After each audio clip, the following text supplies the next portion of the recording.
It's time for Series 3 of Shooting the Breeze. As we continue our focus on women's basketball, we'll be talking to more of the amazing players in the WNBL, the coaches that inspire them, those people behind the scenes that do so much for the sport, as well as so many more from across the Australian women's basketball landscape and beyond. It's the 42nd WNBL season, the longest running women's professional league in the country, and this year, 2022, Sydney will stage the FIBA Womens World Cup featuring the 12 best women's teams on the planet playing right here on our turf. There's so much to come in this season. Subscribe, like and review our podcast so we can get more hoops content to you.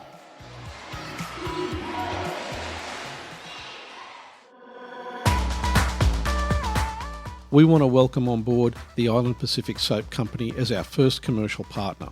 They make high-quality, all-natural, handcrafted bath soap. Check them out online, and a big shout-out to Paul for all the support.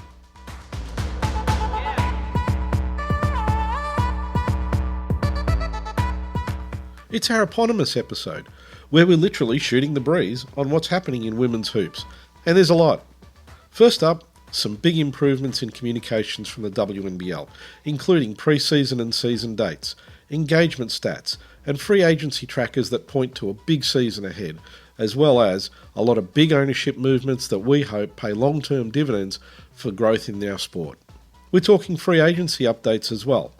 Just after we taped this episode, some hot off-the-press signings included Jessie Edwards re-signing with the Perth Lynx, Bunce returning to the Caps for 2 more seasons, and Michaela Roof is back again with Coach Seabohm at Townsville Fire. Of course, the huge event hurtling towards us is the FIBA Women's World Cup, with just over 100 days until we witness this spectacle. We've got final groups locked in after tumultuous political events. After we taped this episode, they launched the Women's World Cup Schools program, offering resources to teachers in Term 3, as well as discounts for excursions, so that school kids can enjoy the world's best women's hoops. We're going to have links available on the episode notes. Enjoy this pod.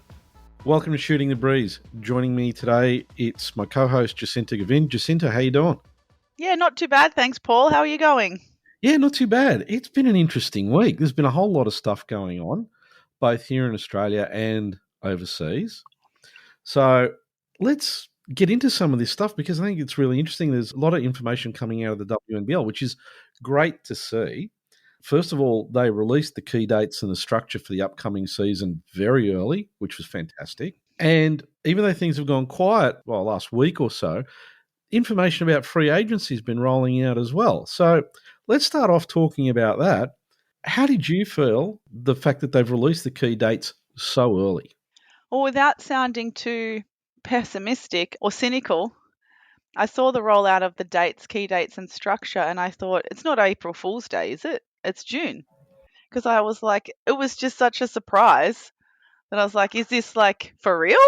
Are they actually rolling it out so early? And then, delighted surprise that the WNBL, have brought out the key dates and structure so early, including the start of preseason, which is an interesting inclusion in their key dates. I'm not too sure if that's going to reflect like a mandatory starting date for pre-seasons for all of the clubs to try and bring some uniform and some professionalism to the league where the key dates are for everyone and everyone needs to abide by them.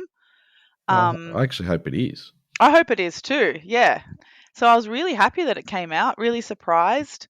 Hopefully it's setting the tone for a more professional season compared to the last couple. It's professional in a sense where we're going to have more transparency, clearer communication from the administration, and hopefully to service the fans to make sure that we're informed a lot earlier than we have been. Yeah, and I think it's probably been triggered by the fact that it's capitalising on the World Cup. So we kind of roll into the World Cup finishes, and we know straight away when the next season's starting. So it gives people an opportunity to go, oh, okay, so we know the pre-season starts here and the regular season starts on this date. People can start to organise themselves, particularly if there's people who don't necessarily follow the WNBL, but they've been to the World Cup, they've liked what they've seen, and they want to see the local competition. Yeah, interesting you made that correlation between the two because the World Cup starts on the 22nd of September, and according to the WNBL season key dates and structure, pre-season starts on the 21st of September. So they're both starting on the same week. Yeah, so the question will be, is that going to be somehow tied in with the World Cup so that there's events happening around the country tying in with the World Cup? Perfect opportunity to cross-promote. Perfect. Absolutely. So yeah, hopefully, so that's a really good point that you made note of those dates because yeah, I'm hoping that there will be some big cross promotion there. I'm glad that, look, if for nothing else, it's also good from the point of view of sponsors. They now know these are the dates, this is when we're going. Broadcast can organise themselves because traditionally it's always been there's been a wait until the NBL puts their calendar out before they start scheduling. So I think the fact that the WNBL has taken a forward step on this is a good sign. Okay, this is when our season's going to be. Our broadcast partners know when the season's going to be. I mean, the fact that ESPN has recently been announced as being the broadcast partner for all the national games is great. So there's a lot of focus on what's happening with women's basketball. And, I mean, I know we're getting ahead of ourselves a little bit, but also recently they've announced that there's a new commercial partner, and we'll talk about that shortly. But all of this structural change and the fact that they're getting the information out, it kind of leads back to when we were talking to the head of the WNBL, Christy Collier-Hill, and she was saying that this is something that we've got to do better, that we've got to improve on. And you know what? I'm seeing it happen. Yeah, that was actually what I was going to mention before, how we did talk to Christy about those points, how we raised a lot of the concerns. We feel like on behalf of a lot of the WNBL fans, I think it's safe to say that we're a good representation of WNBL fans. We've spoken to a lot of our peers online and otherwise about some of the concerns we have with the league, and we shared those concerns. So we brought it to her at the podcast, and one of them being more transparent communication. Transparency in a sense of being honest with, what's happening with the league, and transparency in a sense of providing fans with enough information ahead of time to prepare ourselves. Yeah, it's a great start, and it shows that, Christy's actually delivering on what she was saying she wanted to deliver on. And that makes me feel really confident about what's going to happen as we keep moving forward. Now, on the downside, free agency's been awfully quiet. Oh man, and I G'd it up in one of our previous episodes with Vanessa Panousis. We were talking about free agency, predicted signings. I was getting so excited because it's my favorite time of year. And then it's just been crickets. Yeah, I know. It's like, what's going on? And, credit again to WNBL because they have set up a free agency tracker, which I love, which you can find on their website. It's just, headlined as 2022 player movements, not Yep. technically free agency, but it's same. And it is up to date. And then I'm like, right, let's have a look at this list. Who have I missed? Not much. Not much, Paul.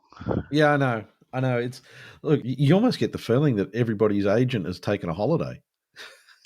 Yeah, or they're sitting on a secret, or they're waiting on something unknown, like that we don't know about. Like, are they waiting for, I don't know, maybe the increase in salary for the AFLW players may have impacted some talks between agents and athletes, because Yep. that's one of my big concerns. All for AFLW doing what they're doing in their very short conception. They've only been around 5 years. Have already made so many significant gains of promoting their sport and women's sport in terms of broadcasting, media, marketing, and now a huge increase in salary. Yep. But my initial thought was, oh, this is going to impact the WNBL for sure. Yeah.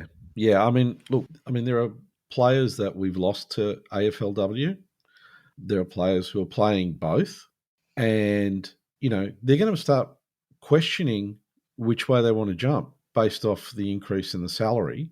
And the other thing that I think that's really interesting that goes along with it is it puts a lot more pressure on the WNBL to try and find a way to be able to increase player payments. Now, I don't think players are going to expect we're going to get to AFLW range straight away. No.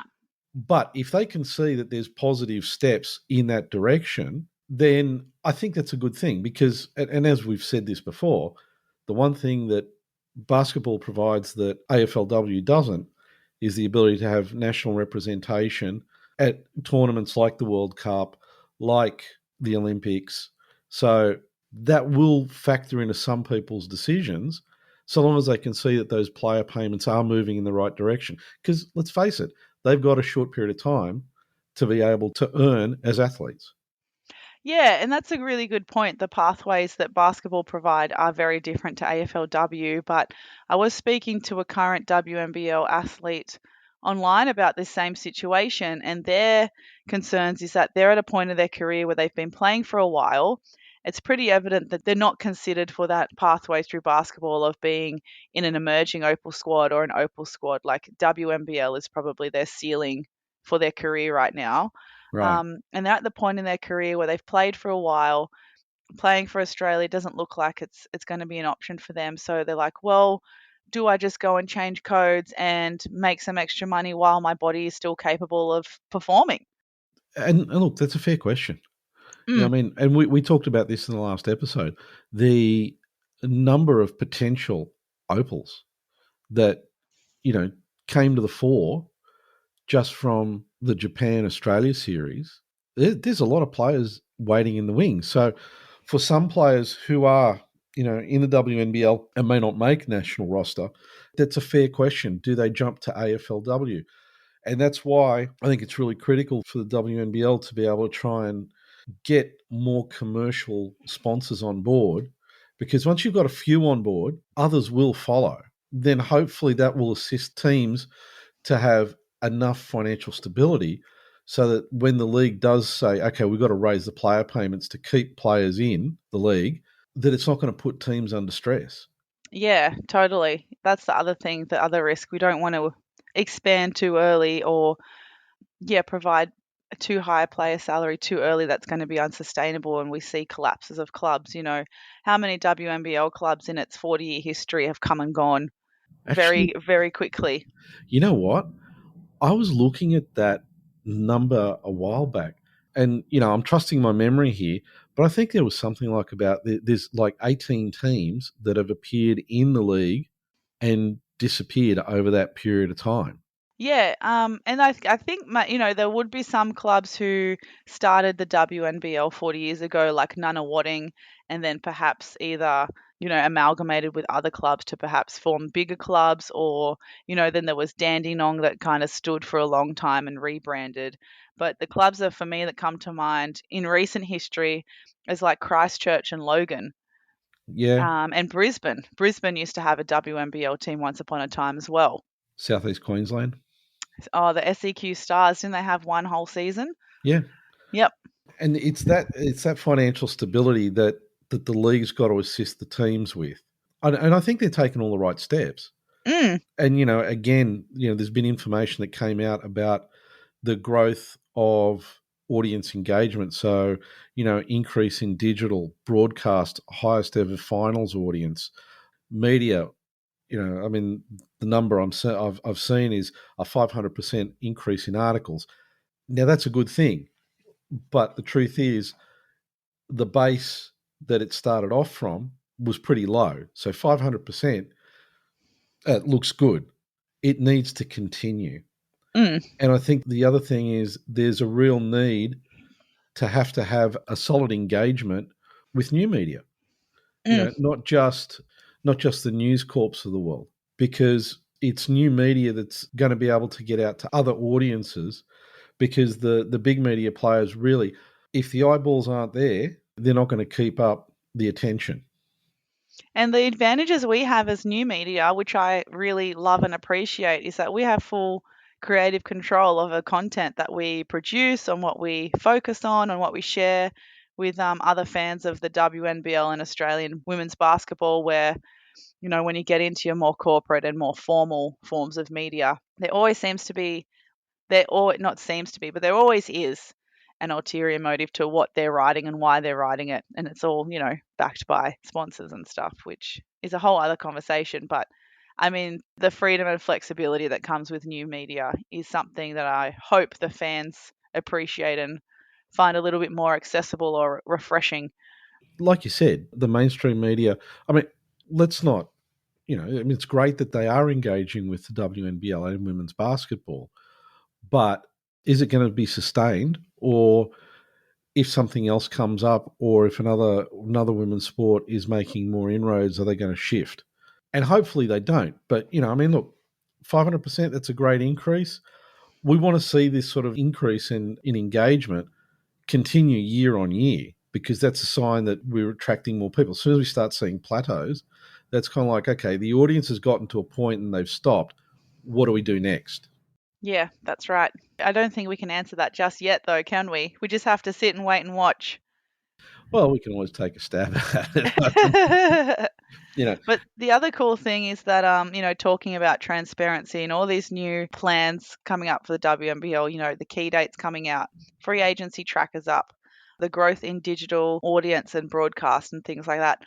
The thing that I like about this information being shared is that it's also paired with articles on the website, so it's accessible for everyone. Yep. It's good that we're getting that kind of growth. It's good that the WNBL is also keeping up a great amount of content coming out on the website. I mean, up until this year, it's like the season would be finished. You'd see a free agency tracker go up, and then it would be silence until the next season started. This time, we're continuing to see stuff come out. Now, to be fair, there's been a lot going on. I mean, the Flames Kings have got new investment from the Denham family. SEN have taken the Bendigo Spirit license, and there's new owners for Adelaide in the Pelligra Group. So, look, some people would say, is that really a good thing because there's a continued turnover in ownership? I'm looking at it from the point of view of, you got people here who have a pretty good idea of what they're doing, and they're investing in the WNBL. Yeah. Yeah. Like SEN's invested in basketball in New Zealand and also in West Australia. Pelligra Group's got investments in, I think it's baseball in South Australia as well. So it's got this feeling like there's a bit more stability coming into club ownership. And the other thing is we're seeing similar trends overseas as well. I think I read somewhere how Gatorade is pulling sponsorship from men's hockey and putting it into women's sport now. Wow, I hadn't heard that, but that's great news. Yeah. If I put on a business hat for a second, going into women's sports is actually really smart because your entry cost is significantly lower than for men's sports.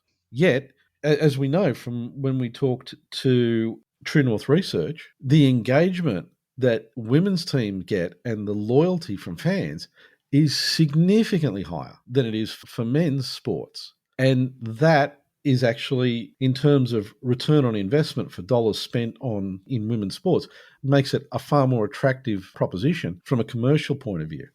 Yeah. So yeah, that was a good reflection on that episode with True North as well about sponsoring women's sport because yeah, that was a real feed for the brain, that episode. I feel like I learned a lot in that. And in the meantime, I've just pulled up a short statement about the Gatorade sponsorship thing I just mentioned. So they have concluded its future in sport sponsorship lay in less visible areas such as women's sport and college athletics. So Okay. now that the NCAA has allowed student athletes to receive money for sponsorship, which has been an ongoing thing with the NCAA athletes in terms of getting payments and things like that past college scholarship, it looks like Gatorade is heading in women's sports and college athletes instead. And you know what? I think it's going to be a lot more people, wanting to use the product because of it. Mm. Should we shift to free agency? We've mentioned it a couple of times, Yeah. even though it's been quiet. But just to recap, we've got Talia Toupé from the Caps staying at the Caps. We've got Brittany Smart this as well from the Caps staying at the Caps. A couple of movements which are great for the athlete, but disappointing we won't get to see them in our local league is Ezzy Magberger's going to Europe, Yep.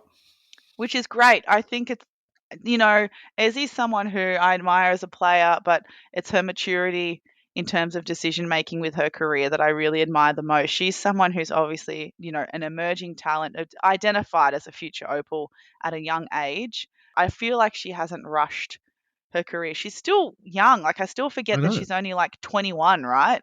Yeah, She's already played in the WNBA a bunch of years. She didn't go. I don't think she didn't go to college. She stayed yeah, home for a little while. She went to the WNBA when she's ready, and now she's ready to take that leap and explore Europe as well. And she's been playing awesome in the WNBA. yeah. She came back with like a 21-point game after being out with COVID, or I know. I should probably say with health and safety protocols. I can't Yep. confirm it was COVID. It was health and safety protocols, but she's balling.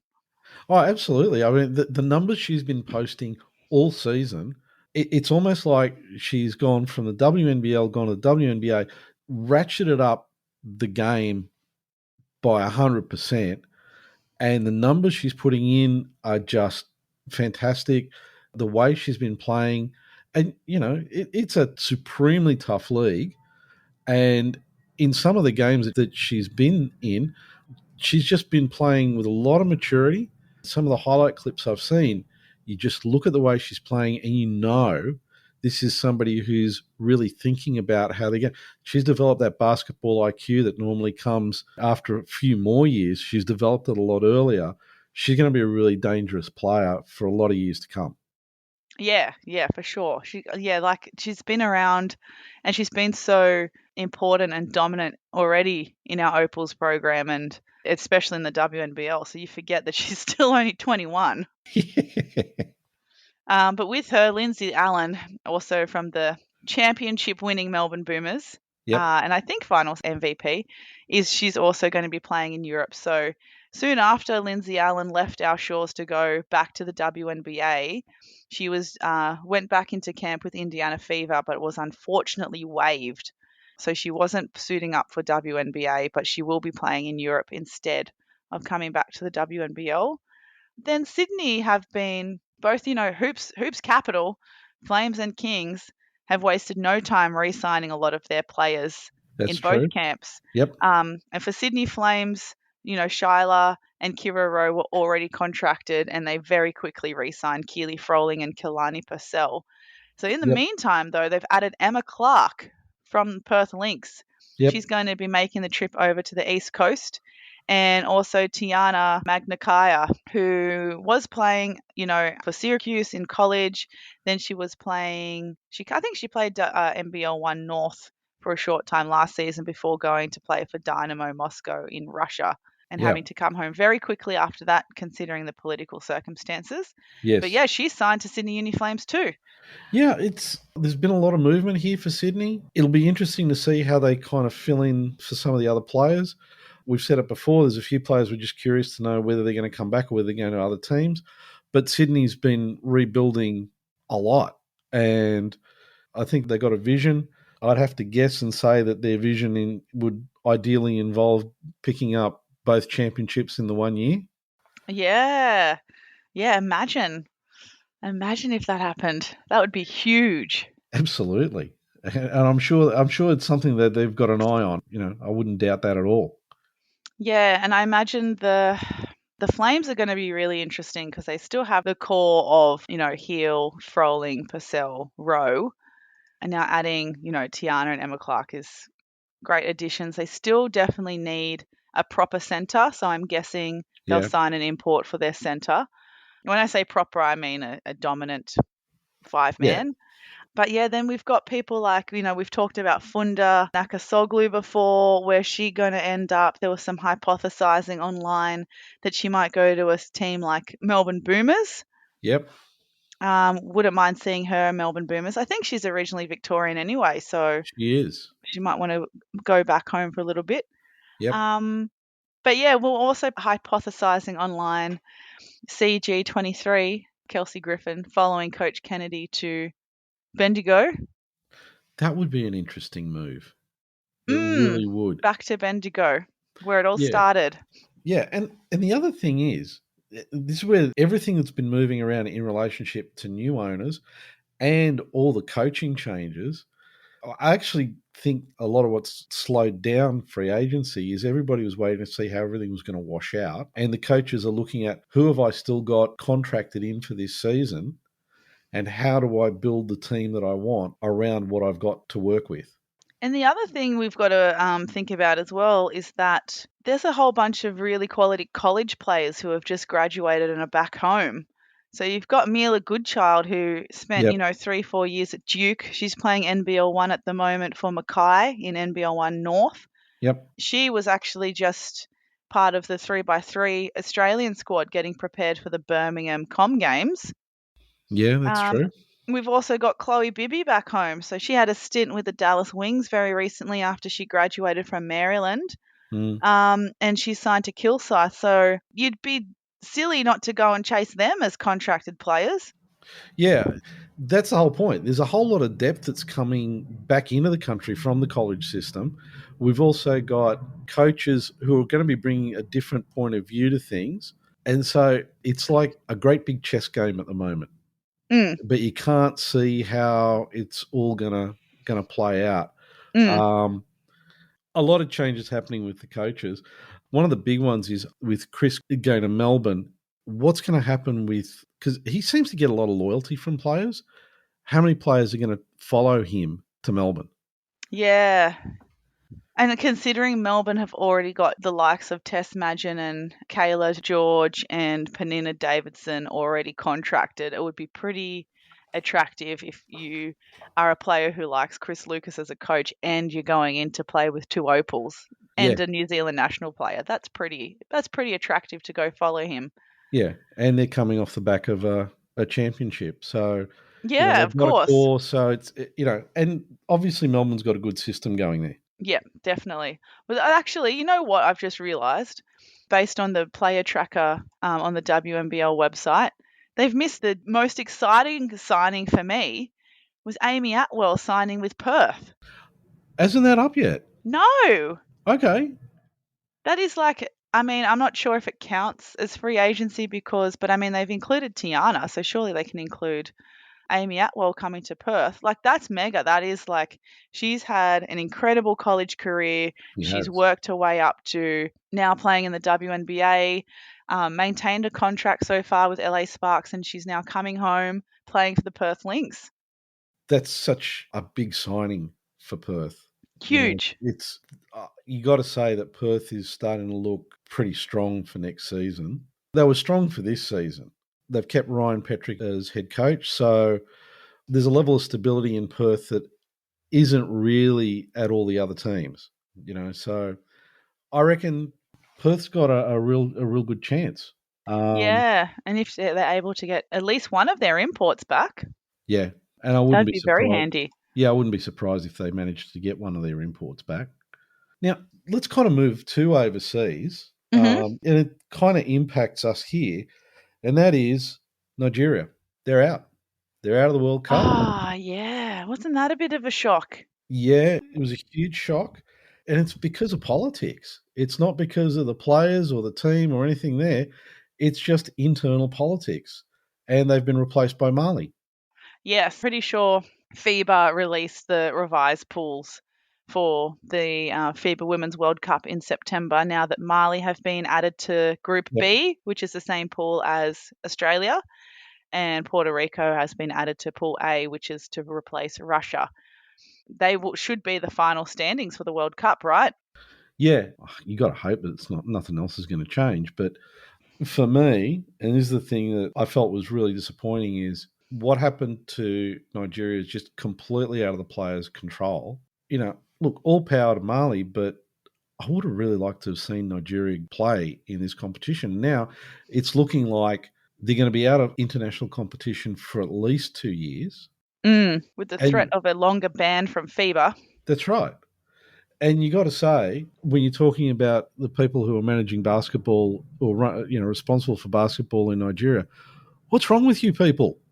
Yeah, it seems like quite a complicated situation. So when the news broke, was it last week?